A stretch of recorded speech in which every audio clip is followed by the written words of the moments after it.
so let's read the question. The question says that the solution of the differential equation x squared dy by dx cos 1 upon x minus y sine 1 upon x is equal to minus 1, where y tends to minus 1 as x tends to infinity is. The options are y is equal to sine 1 upon x minus cos 1 upon x. Second option is y is equal to x plus 1 upon x sine 1 upon x. Third option is y is equal to cos 1 upon x plus sine 1 upon x. And fourth option is y is equal to x plus 1 upon x cos 1 upon x.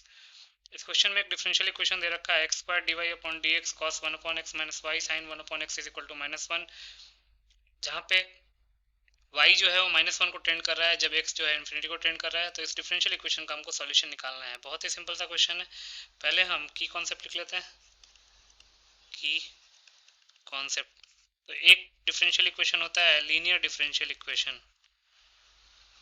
उसका जो standard format होता है वो होता है d y by d x plus capital P into y is equal to capital Q, where capital P and capital Q are either functions of x or constant. P x का function होगा या फिर constant होगा, Q x का function होगा या फिर constant होगा। अब इसका सॉल्यूशन क्या होता है? Solution to linear differential equation is y into integrating factor is equal to integration of q into integrating factor dx plus c.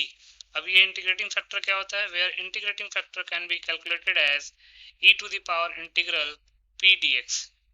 इस तरीके से हम इंटीग्रेटिंग फैक्टर निकालते हैं। तो इसी की कॉन्सेप्ट को यूज करके इस क्वेश्चन को सॉल्व कर लेते हैं। तो गिवन डिफरेंशियल इक्वेशन क्या है? Given differential equation is x square d y by d x cos 1 upon x minus y sin 1 upon x is equal to minus 1। तो ये लीनियर डिफरेंशियल इक्वेशन के फॉर्म में अभी नहीं है, बट इसको हम ला सकते हैं। Dividing both sides by x square cos 1 upon x. X square cos 1 upon x से डिवाइड कर लेते हैं। तो x square cos 1 upon x से फर्स्ट टर्म को डिवाइड करेंगे तो बचेगा d y by d x minus y upon x square sine 1 upon x upon cos 1 upon x को हम लिख सकते हैं tan 1 upon x is equal to minus 1 तो था ही और माइनस 1 अपॉन एक्स स्क्वायर और कॉस 1 अपॉन एक्स का रेसिप्रोकल को हम लिख सकते हैं sec 1 अपॉन एक्स। अब अगर आप ध्यान से देखेंगे तो ये एक लीनियर डिफरेंशियल इक्वेशन है। Linear differential equation. अब अगर इसको हम कंपेयर करें स्टैंडर्ड फॉर्मेट से, compare with standard equation of linear differential equation, वो क्या होता है? dy by dx plus capital p into y is equal to capital q। तो स्टैंडर्ड फॉर्मेट से कंपेयर करेंगे तो p की वैल्यू क्या हो जाएगी? अगर आप ध्यान से देखेंगे तो p हो जाएगा minus 1 upon x square tan 1 upon x, minus 1 upon x square tan 1 upon x. और q की वैल्यू क्या होगी? q हो जाएगा minus 1 upon x square sec 1 upon x, minus 1 upon x square sec 1 upon x. अब हमको integrating factor निकालना पड़ेगा क्योंकि सॉल्यूशन निकालना है तो उसमें इंटीग्रेटिंग फैक्टर की जरूरत पड़ती है। तो वो हो जाएगा e to the power integral p dx, तो ये हो जाएगा e to the power minus 1 upon x square tan 1 upon x dx। अब अगर आप इस एक्सप्रेशन को ध्यान से देखें, इसको पहले हम सॉल्व कर लेते हैं। तो इसमें हम क्या करते हैं, 1 अपॉन एक्स को t मान लेंगे तो minus 1 upon x square dx क्या हो जाएगा? dt में निकल जाएगा। तो इसका मतलब कि ये हो जाएगा minus 1 upon x square dx, तो dt में निकल गया। तो ये हो जाएगा tan t dt। tan t dt इसको हम क्या लिख सकते हैं? log sec t। अब यहाँ पे c का हम c ले भी सकते हैं, नहीं भी ले सकते हैं, बट यहाँ पे c की जरूरत है नहीं। ऑल्दो ये इनडेफिनेट इंटीग्रेशन है बट इंटीग्रेटिंग फैक्टर निकाल रहे हैं ना, तो फाइनली हम एक इंटीग्रेशन कांस्टेंट लास्ट में ऐड कर देंगे। तो log sec t ये हो जाएगा log sec t की जगह पे हम 1 अपॉन एक्स पुट कर सकते हैं।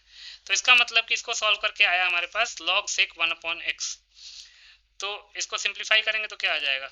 ये आ जाएगा e to the power log sec 1 upon x.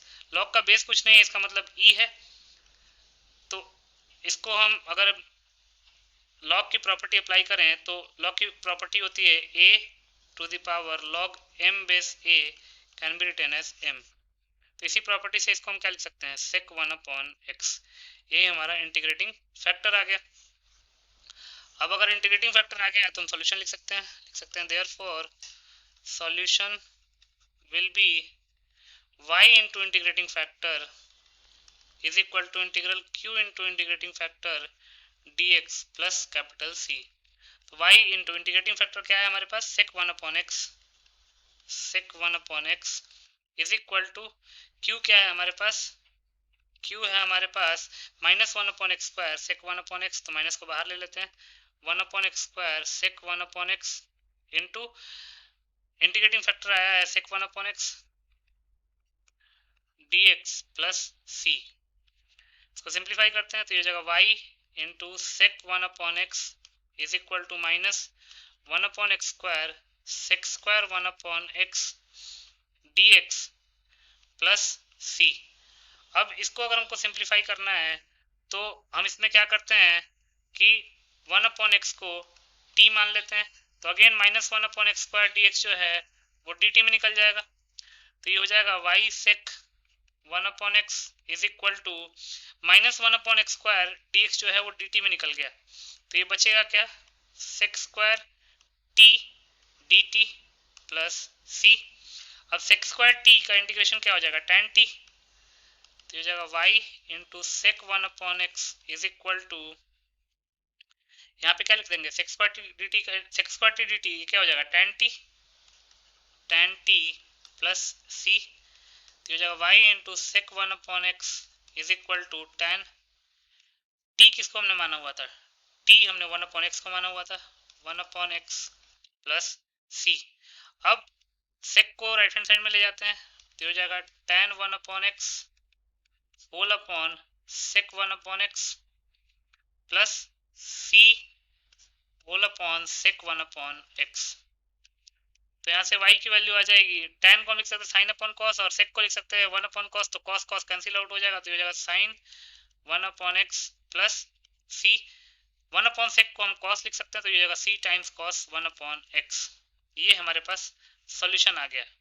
अब क्वेश्चन में क्या दे रखा है, अकॉर्डिंग टू द क्वेश्चन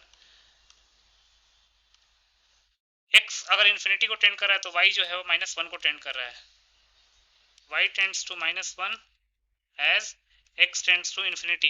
तो इसको इस इक्वेशन में put x is equal to infinity and y is equal to -1, तो c की वैल्यू निकल जाएगी उससे, तो ये हो जाएगा -1 is equal to sine 1 upon infinity plus c cos 1 upon infinity.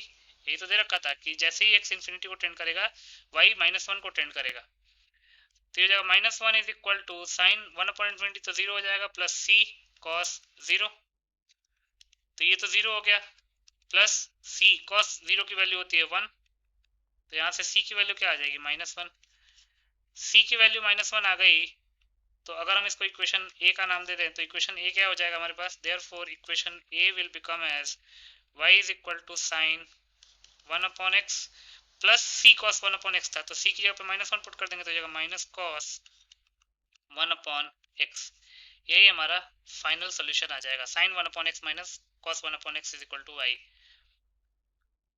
तो y is equal to sine 1 upon x minus cos 1 upon x A option में लिखा हुआ है, तो ए ऑप्शन जो है हमारा करेक्ट ऑप्शन हो जाएगा। So A option will be the final answer. I hope you understood it well. Best of luck.